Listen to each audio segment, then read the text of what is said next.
Bienvenidos a un nuevo capítulo en donde hoy día hablaremos con el psicólogo social organizacional Héctor Vargas. Él además es doctor en el comportamiento social y organizacional de la Universidad Autónoma de Madrid. También él ha realizado estancia postdoctoral en la Universidad de Erasmo en Rotterdam, en Holanda, con el profesor Ruud Beenhoven. Bienvenido, Héctor, a este espacio en donde conversaremos respecto a lo que está ocurriendo hoy día a nivel mundial, cómo es la pandemia. La idea es que podamos conversar respecto a tus líneas de investigación y cómo todo lo que tú has investigado podría darnos luces reflexivas respecto a lo que está pasando hoy día en el mundo. Bienvenido. Muchas gracias, Natalia. Muy amables de haberme invitado a este programa. Y tal como conversamos en las reuniones previas de coordinación, en los mensajes previos, la idea es que voy a abordar algunas temáticas de mis trabajos, comentarlos y aplicarlos de cierta manera a lo que podemos ver en la pandemia. Y específicamente en esta cápsula, en esta entrevista, en esta conversación, mejor dicho, ya que estamos tranquilamente sentados en nuestras casas ahora, quisiera hablar específicamente sobre un tema que se llama el sesgo del beneficio propio y cómo vemos materializado ese sesgo estos días en el comportamiento social de la gente. El sesgo del beneficio propio lo he trabajado en relación con la felicidad, pero en este momento me gustaría hablar específicamente del sesgo del beneficio propio, que lo he estado trabajando con mis alumnos de pregrado el último tiempo. El sesgo del beneficio propio, self-serving bias en inglés, o sesgo del autoservicio también, como se rotula en español, implica que los seres humanos tenemos una tendencia a responsabilizarnos de nuestros éxitos, pero culpar al entorno de nuestros fracasos. En ese sentido, como dirían los españoles, barremos pa' casa. Entonces, cuando me va bien, es porque yo lo hice, cuando me va mal, es porque algo pasó afuera. Y típicamente esto se ve, por ejemplo, en los estudiantes, cuando les va bien en una prueba, es porque estudiaron. Si les va mal, es culpa de ese ser que está allí, ¿no es cierto?, y que preguntó cosas que no debía preguntar, etc. O la gente que comete una infracción de tránsito no se responsabiliza porque se pasó el ceda del paso, sino porque esos policías que estaban ahí justo me pillaron a mí. En los estadios, por eso nadie queda contento con el árbitro, porque cada equipo considera que el árbitro, cuando pierden, el árbitro tuvo la culpa, ¿no es cierto?, pero cuando ganamos es porque nosotros tenemos empeño. Bueno, este sesgo del beneficio propio, uno lo puede ver en la vida cotidiana también. Y en la vida cotidiana se ve, por ejemplo, en la gente mayor, en los abuelos. No sé si ustedes se han fijado, Natalia, no sé si tú te has dado cuenta, pero todos los abuelos tienen nietos excepcionales. No hay abuelo que tenga un nieto normal. Todos los abuelos, hoy no es porque este niñito sea mi nieto, pero mira, aprendió a caminar tan pronto, hoy es tan inteligente que no es que sea mi nieto. Pero entonces uno se pregunta, si son todos los nietos excepcionales, ¿qué abuelo tiene nietos normales entonces si la gente es tan excepcional? Entonces, en este campo nos movemos cuando hablamos del sesgo del beneficio propio, por eso el sesgo del beneficio propio, que la gente tiende, sobre todo cuando es más difusa la información, cuando menos sabemos de la información, más tendemos a aplicar el sesgo del beneficio propio. Cuando es más concreto, por ejemplo, la puntualidad, allí sí que la gente se modera un poco, igual barre para casa, pero no de manera tan intensa. Entonces, este sesgo del beneficio propio tiene múltiples manifestaciones. Por una parte, podemos hablar del sesgo de invulnerabilidad. La gente piensa que entonces tiene menos riesgo de tener o padecer una enfermedad o de contagiarse de una enfermedad que los demás. Y sobre todo en los jóvenes se ha visto eso. Los jóvenes tienen más conducta riesgosa porque consideran que tienen menos probabilidades que el resto y no usan preservativo o, por ejemplo, conducen a mayor velocidad. Son más temerarios porque se ha asociado con este sesgo. Ahora me gustaría hacer un pequeño paréntesis también. No todo se explica por una sola variable, así como la estatura nuestra depende de la estatura de nuestros padres, de nuestra alimentación, de nuestro ejercicio. Este es un tema específico que no explica toda la realidad, pero es un tema, un fenómeno que se da. No significa que todos y cada una de las personas manifieste el sesgo del beneficio propio, pero es una tendencia que se ve generalizada en la sociedad, generalizada en las personas. Ahora, entonces, bueno, volviendo a las manifestaciones del sesgo del beneficio propio, la gente entonces, sobre todo en los jóvenes, se ha visto más, por lo que decía, mayores riesgos. Por otra parte también, suponemos que vamos a tener mejores resultados que los demás. Los estudiantes consideran que los estudiantes universitarios que tendrán mejores resultados a futuro, tendrán vidas más exitosas, ganarán más dinero. Entre los profesores universitarios también tienden a pensar que son más éticos en sus investigaciones que el resto de sus compañeros, y los médicos consideran que a ellos se les mueren menos pacientes que a los demás. Entonces, vemos que es bastante extenso este sesgo del beneficio propio a nivel social y tiene múltiples manifestaciones. Una manifestación específica, y es esa la que yo he trabajado con mayor detalle con mis estudiantes, aplicada a nuestra realidad, tiene que ver con el efecto mejor que el promedio, que es cuando preguntamos a la gente, mire, usted comparado con los demás, ¿qué tan amigo de sus amigos es? ¿Qué tan amable es? ¿Qué tan cortés es? ¿Qué tan fiable o confiable es usted? Y la gente, ante esas preguntas, considera que ellos son más amables, más honestos, más respetuosos que los demás, porque es una información difusa.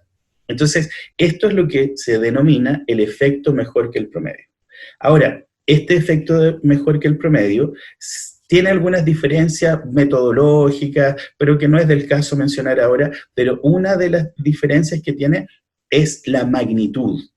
En los países más individualistas, típicamente Estados Unidos, el norte de Europa, este sesgo es más fuerte.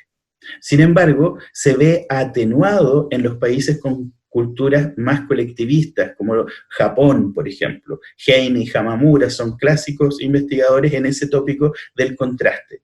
No significa que no exista, significa que se ve atenuado por razones culturales. Porque igual, ante lo más abstracto y difuso, igual se produce el sesgo del beneficio, el efecto mejor que el promedio, perdón. Entonces, en nuestro país, que no hay antecedentes, pero con mis estudiantes hemos empezado a desarrollar, y vemos algo similar a lo que encuentra Heine y Hamamura en Japón, que ante lo más abstracto y difuso, como qué tan amable es usted, qué tan buena persona es usted, la gente tiende a manifestar el sesgo del beneficio propio. Se ve menos en comportamientos concretos, como ahorrar, andar en bicicleta, pero en lo más abstracto se mantiene el sesgo del beneficio propio. Bueno, habiendo dicho esto, esta pequeña introducción del sesgo del beneficio propio y sus múltiples manifestaciones, entre ellos el comportamiento riesgoso, entre ellos el cómo evaluamos nosotros nuestro comportamiento en relación con los demás, aquí me gustaría hacer la conexión con lo que vemos actualmente en los comportamientos sociales relacionados con el COVID. Y la gente se queja muchísimo, ¿no es cierto?, que hay personas irresponsables que andan en la calle y que no hacen caso, y la gente se queja. Entonces, me gustaría aterrizar el concepto, el fenómeno del sesgo del beneficio propio y estas manifestaciones en algunos comportamientos que pudieran ser explicados en parte producto de este fenómeno.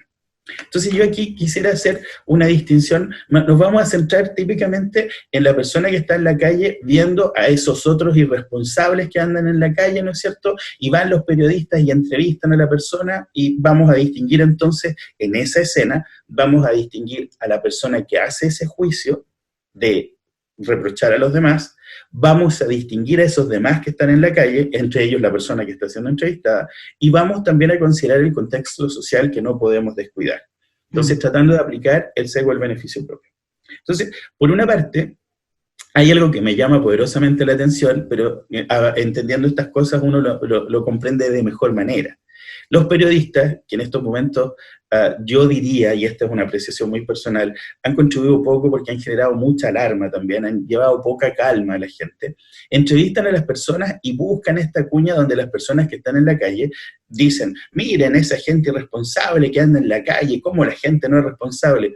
Pero, y es la persona que está siendo entrevistada, anda en la calle igual que los otros. Entonces, pero la persona siente que sí, yo tengo justificación porque yo salí porque tenía que hacer esto, pero esas personas que están siendo entrevistadas no saben realmente por qué las otras personas están en la calle, pero sí que las juzgan. Entonces ahí vemos cómo se produce ese desbalance del sesgo del beneficio propio, porque ahí yo soy más moral. Sin embargo, esa persona en particular no sabe las razones por lo que están las otras gente en la calle. Entonces vemos esa manifestación que resulta curioso, que alguien que está en la calle reprocha y sanciona a los otros que están en la calle también ante la desinformación, porque este sesgo está muy relacionado con que no sabemos realmente el comportamiento de los otros y por eso que nos evaluamos a nosotros mismos en el fondo. Héctor, Ahora, y en relación a eso, ¿por qué esa tendencia? ¿Qué es lo que ustedes han podido descubrir en sus investigaciones? ¿Por qué la tendencia de las personas a que las personas puedan justificar su comportamiento como algo favorable, positivo, ¿cierto?, moral, y en cambio lo que está afuera de nosotros, lo que es externo a nosotros, lo tendemos a calificar como negativo? ¿Qué pasa ahí? Claro, menos favorable. Sí, allí hay una discusión teórica muy interesante entre Alaik, Goburum, bueno, distintos investigadores, donde por una parte este sesgo se pensaba en una primera instancia que era motivacional, puramente motivacional. O sea, estamos hechos internamente para pensarnos y sentirnos mejor que los demás. Pero ha habido un conjunto de investigaciones que demuestran que aparentemente está muy relacionado con nuestro procesamiento de información, porque procesamos la información en relación con nuestros propios comportamientos, pero no sabemos lo que hacen, lo que piensan o lo que pasa en las otras personas. Y como esa información es difusa, entonces la proceso en beneficio mío. Por ejemplo, se ha encontrado que las parejas que viven juntas, se les pregunta, mire, ¿cuántas veces saca usted la basura? O ¿cuántas veces recoge el típico canasto, ¿no es cierto?, con la ropa que uno va tirando, y se le pregunta a los miembros de la pareja, ¿cuántas veces lo hace usted? Y ambos miembros de la pareja dicen que lo hacen 3/4 partes de las veces, un 75% de las veces, lo cual estadísticamente es imposible, ¿no es cierto? Pero, ¿por qué? Porque cuando yo recojo la ropa y la meto en el canasto, soy consciente de cuando yo lo hago, pero no veo cuando mi pareja lo hace. Entonces, solo sé la información que yo manejo. Entonces, la respuesta a tu pregunta, en el estado del arte del sesgo del beneficio propio y el efecto mejor que el promedio, es que hay una combinación. No está suficientemente claro si es puramente motivacional o puramente cognitivo. Y todos hay un consenso, algunos le dan más énfasis o menos énfasis, pero necesariamente es un tema motivacional y también de procesamiento, que no alcanzamos a procesar la información por esto que te digo. Bueno, ahí no quiero entrar en detalles con algunas investigaciones específicas, por ejemplo, relacionadas con la felicidad, relacionados con algunas habilidades más difíciles que demuestran que este sesgo tiene límites, y es lo que ayudaba a entender que influyen ambas cosas. El que nos queremos a nosotros mismos y estamos motivados para vernos mejor, pero también nuestra falta de información. Se combinan las dos cosas. Me gustaría Héctor, volver... disculpa, sí. un comentario y te doy la palabra. Quería preguntarte, ¿cuál puede ser el beneficio de que una persona pueda aplicar el sesgo en este contexto de pandemia? Beneficio en términos de cognición. ¿Qué pasa ahí? Preguntarte, ¿el sesgo se eleva? ¿Disminuye el sesgo en un contexto de riesgo de salud? ¿Qué pasa ahí?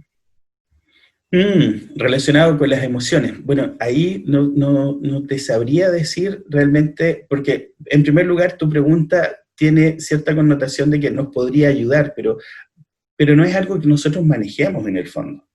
Es algo que es un sesgo que tenemos, como cuando procesamos la información, en el fondo, es un sesgo, un atajo mental para resolver cosas que tenemos los seres humanos. Entonces, no es algo que podamos manejar muy voluntariosamente. Esto se encuentra en estudios repetidos con poblaciones de distintas características, pero no es algo que la gente pueda manejar. Yo sé que quizás tu idea es poder pensarlo en términos aplicados, pero no es ese el fin. El fin es describir lo que le pasa a la gente. Ahora, en otro contexto y en otro dominio se pueden hacer sugerencias como para hacer frente a la crisis, a esta pandemia, a la situación que estamos viviendo. Pero en esta conversación me gustaría simplemente aterrizar el tema del sesgo del beneficio propio a que entendamos esos comportamientos. No fomentemos ni juzguemos nada, no somos clínicos, somos sociales y los sociales describimos las cosas.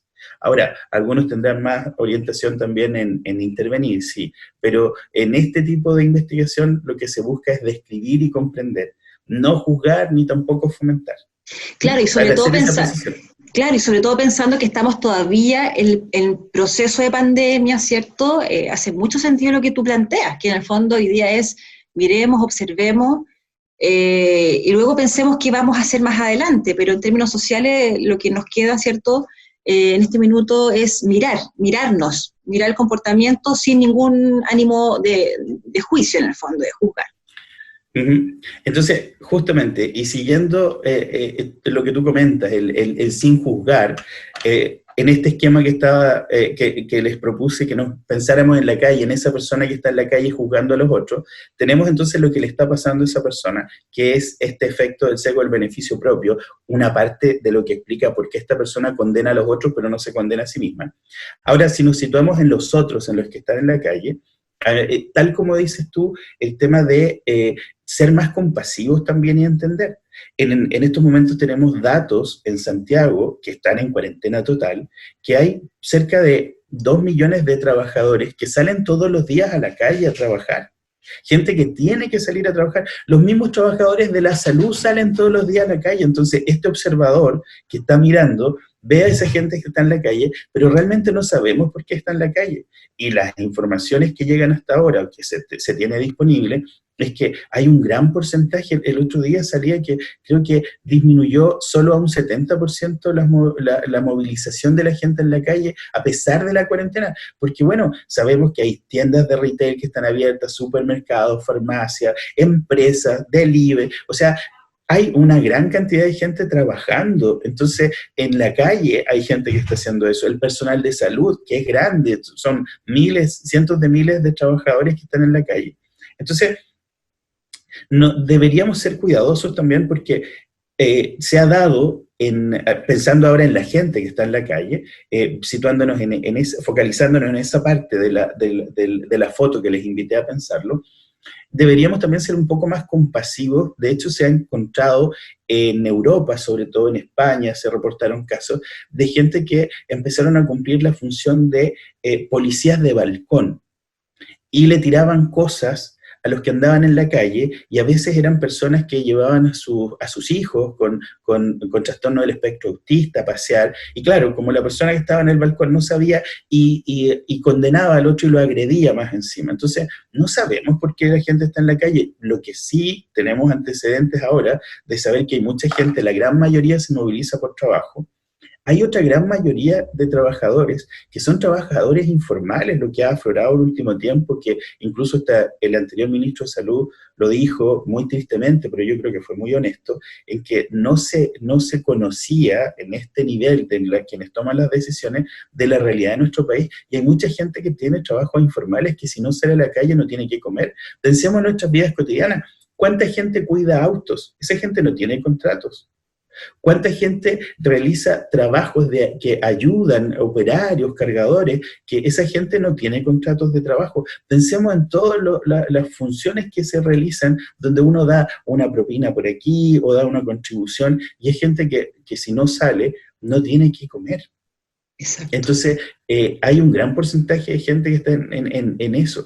Habrá un porcentaje también, hablando y retomando un poquito, mezclándolo con el sesgo del beneficio propio, claro, el otro día vi una referencia, no tengo estadísticas al respecto, todo esto es la derivación de la teoría para poder tratar de explicar los comportamientos, pero por supuesto que requerirían estudios serios para revisar todas las cifras. El otro día veía que en las noticias que se hablaba que muchos jóvenes salían.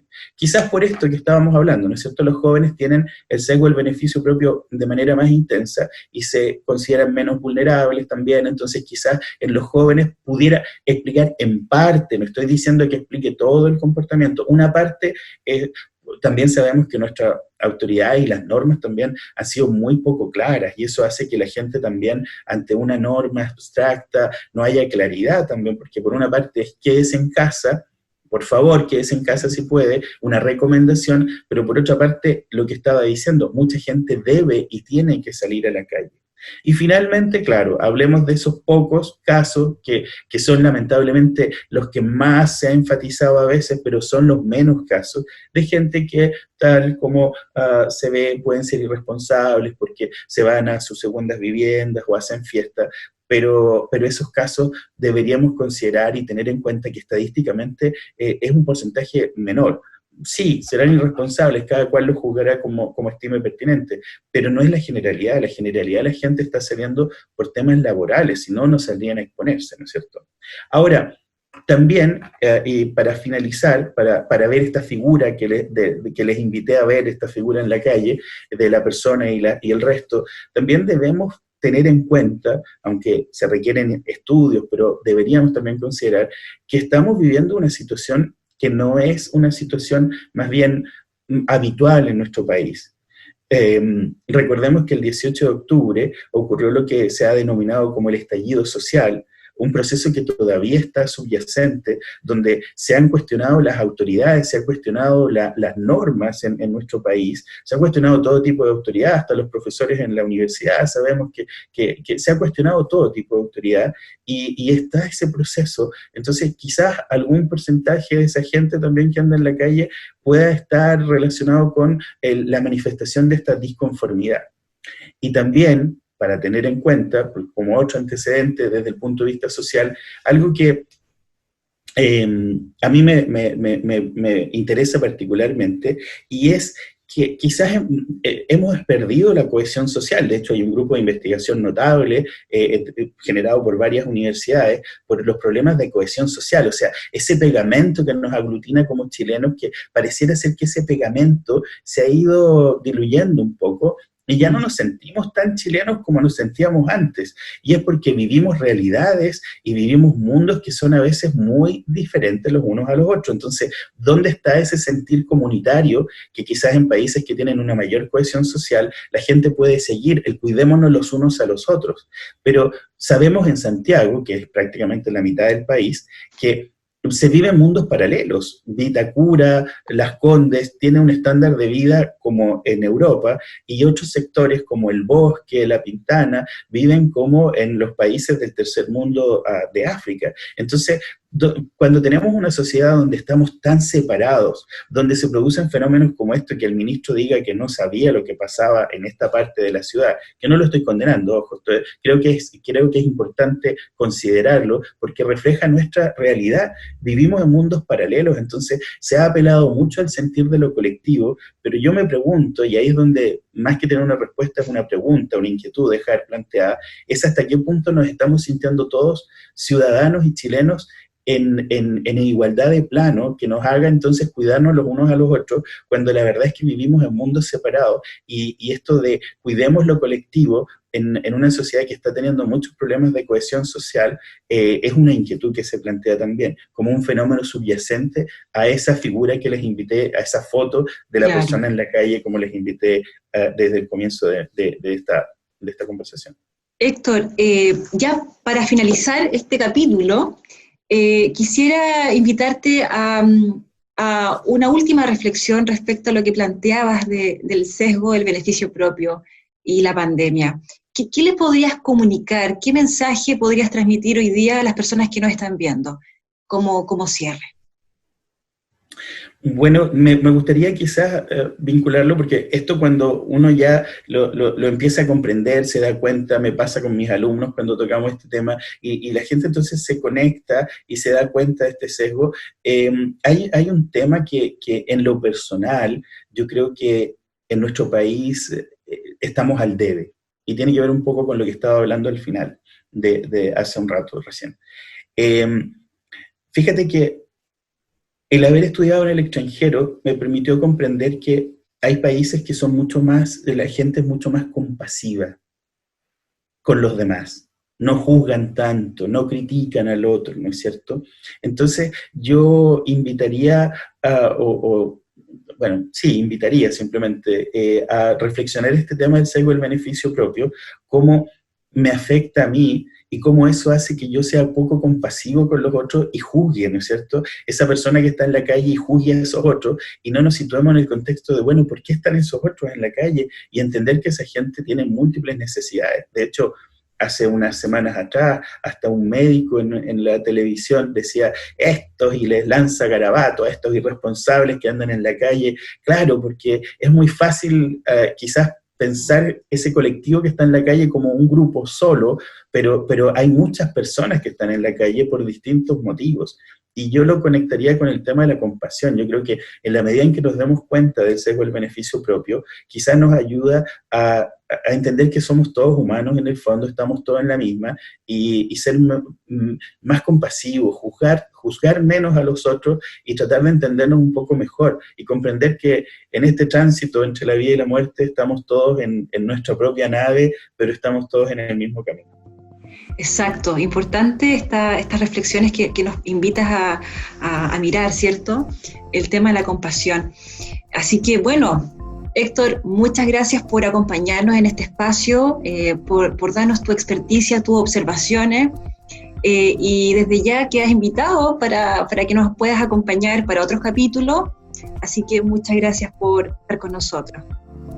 Muchas gracias a ustedes y bueno, a seguir cuidándose y éxito en este programa, en esta iniciativa de la facultad que entiendo está liderado por nuestro decano, así que mucha suerte y gracias.